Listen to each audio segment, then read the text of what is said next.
Hello everybody, welcome to today's video. My name's Stephanie and today we are going to be looking at Holo Taco's new Holo Renaissance collection. It's a 6-piece jewel-toned lineup of these crushed holographic formulas, which if you don't know, crushed holo is basically what Holo Taco calls their very finely shredded holo flaky formula that is very densely packed, which offers a more subtle scattered holo effect. So as always, I will save more of my thoughts for the end of the video after some comparisons. For now, let me just show you the swatches.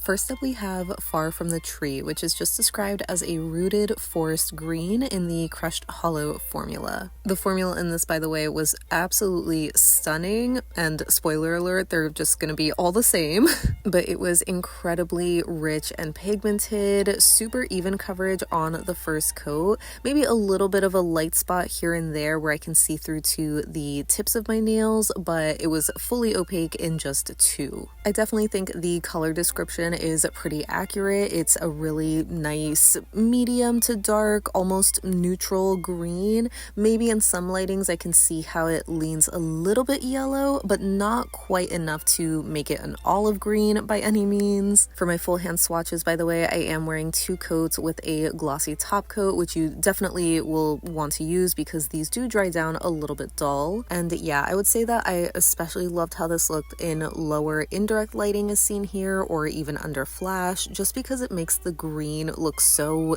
dark and rich. I think this would be perfect for the holiday season too.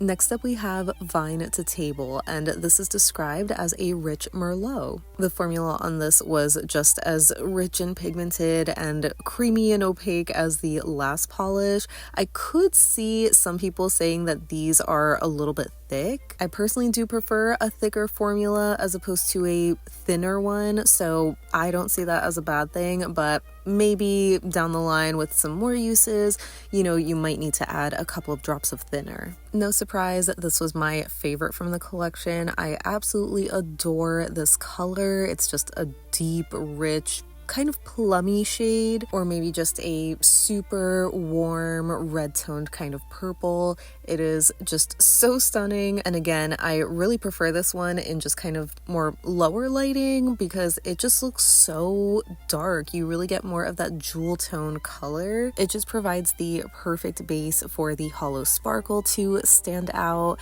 and I would say that's true for the majority of the shades, but not all of them. Up next we have Nightlife, which is just described as a silver gray, and I would say that's pretty color accurate. It's just a mid-toned kind of gray.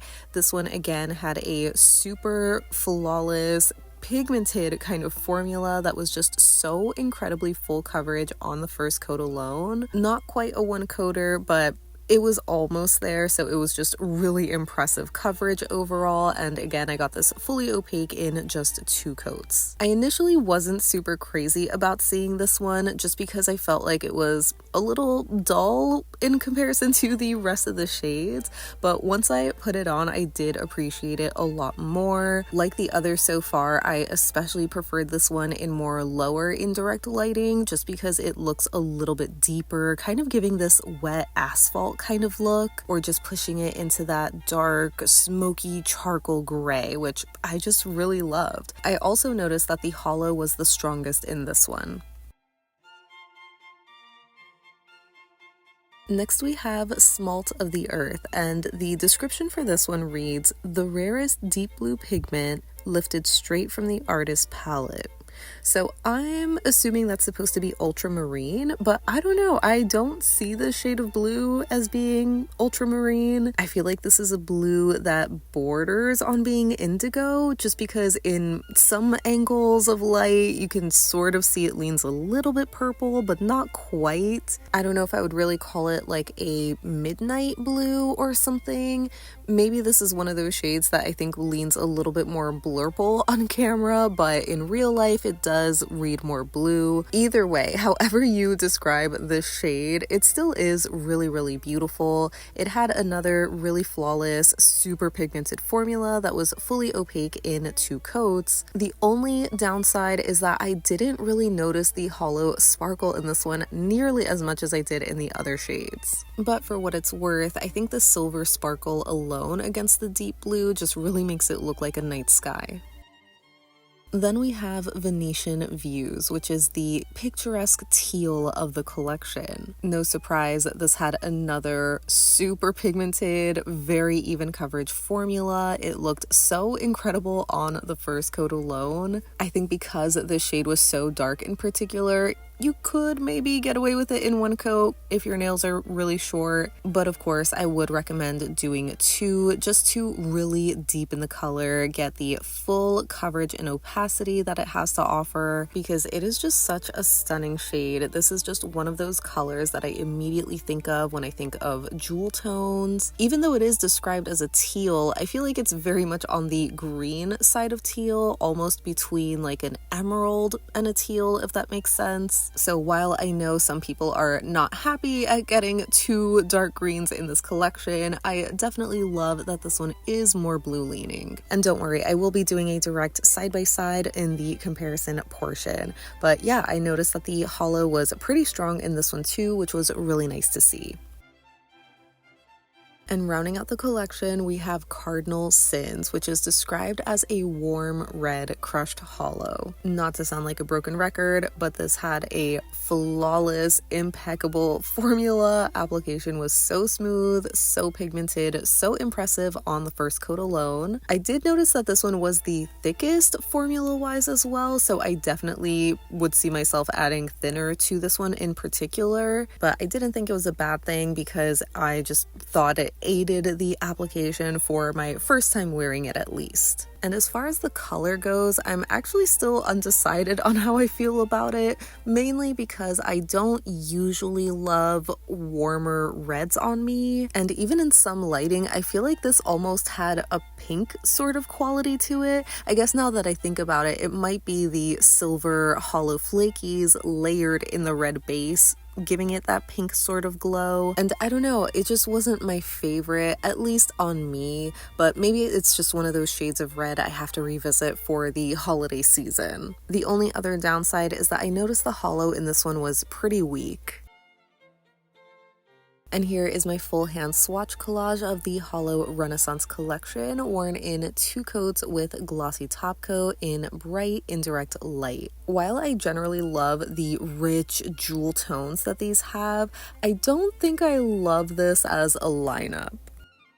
So getting into comparisons, like I mentioned, we're starting with the greens in this collection. So we have Far From the Table on the left and Venetian Views on the right, which technically is the teal. So hopefully you can see that that one is more blue leaning compared to Far From the Table, which is more neutral, but they do look like they have the same value. For some other quick green comparisons for Far From the Table, I first wanted to show this next to Everything is Pine on the left, which is the OG glitter formula that was retired, along with Stop Buggin, which is one of the more recent sparkly greens on the right, but both of those are much lighter.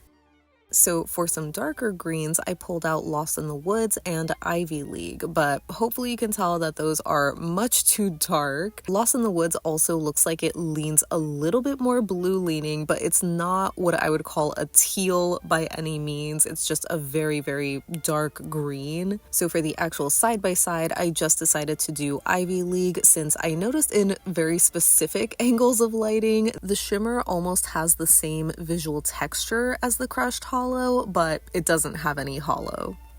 I also have a couple of ILNP holo flaky jelly polishes to compare, since that finish looks the most similar to Holo Taco's crushed holos, though they are a little bit different.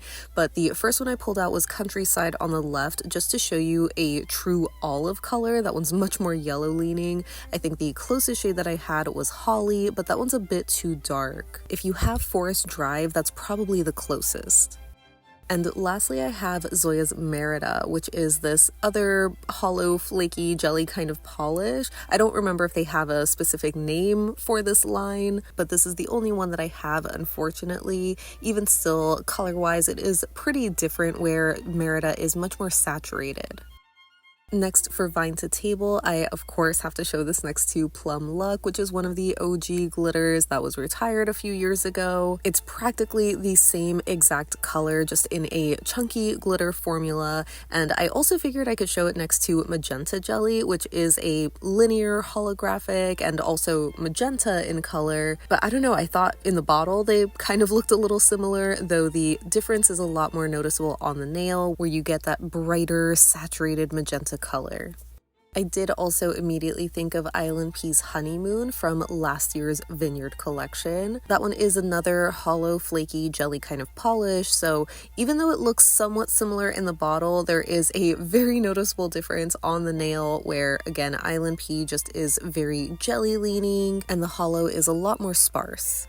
Next, for Nightlife, the closest Holo taco shades that I had were Black Hollow Wish and Pearl Gray, which hopefully you can tell are wildly different sides of the spectrum. So even though I would call Nightlife a mid-toned gray, I could see it leaning darker, closer to Black Hollow Wish. Some other grays in my collection that I thought were closer included Mooncat's Outlaw Country, which is a silver gunmetal kind of color but in a true metallic kind of finish, and ILNP's Rain, which I feel like looks a little bit more blue toned here, so it's not quite as neutral as Nightlife is, or even Outlaw Country for that matter. I honestly think that one is the closest in color. Next, for Smalt of the Earth, I was immediately reminded of a couple of the Birthstone shades, including Playing with Sapphire and Tanzanite Away, but those two are much deeper in color, so I wouldn't call them close at all. They're just the closest in my collection since I don't have Midnight Spark. And for the ILNP comparisons, I first pulled out SKyline on the left, which is a deep blue linear hollow. I would guess that that is probably the closest to Sunken Secrets from Holo Taco for reference, where it's just a different shade of blue entirely. I definitely think the closest shade to a potential dupe is ILNP's Grapevine, though I would say that one is more of a true blurple, and it's also a bit darker too. And lastly, I figured I could show Smalt of the Earth next to Mooncat's Nightmode from the Welcome to Paradise collection, even though that is a totally different finish, being a shimmer linear holographic formula instead of a crushed hollow. Color-wise, I feel like these actually were really close, though Nightmode is brighter because of the shimmer. Moving on to Venetian Views, I knew I had to show this next to Feral Forest from last month's camping collection. It's another tealy green kind of shade, just in a plain, crully sort of finish. So the closer potential dupe that I had was ILNP's Park Ave from their Manhattan collection. That actually features a combination of linear and scattered holographic, so it is a little bit different visually, but color-wise it's almost a dupe. ILNP is more sheer and maybe lighter. And lastly, for Venetian Views, I did want to show it next to Lost in the Woods, since I had mentioned earlier, Lost in the Woods looks like it has a little bit of a blue undertone, but I wouldn't call it teal. And I would still say that's true, even though, seeing them side by side, they do look pretty similar. It's such a slight difference in color though. Next, for Cardinal Sins, here it is next to Orbite Me and Bury Me in Holo, which are two other crushed holos. Orbite Me is a much deeper, almost garnet or brown leaning red, while Bury Me in Holo is obviously more pink leaning, though it is definitely very close to the value of Cardinal Sins. And here it is next to Naughty List, which is another Christmas chunky glitter, and Red Licorice, which is the red linear hollow. Both of those I would say are much brighter or more saturated. Cardinal Sins looks a little muted in comparison, not to mention it's also a bit warmer. And here it is next to ILNP's Joy, which is another hollow, flaky, jelly kind of polish, but that one is still a bit too saturated and punchy in color. Still very much what I would call a Christmas red, so hopefully you can see how muted Cardinal Sins is.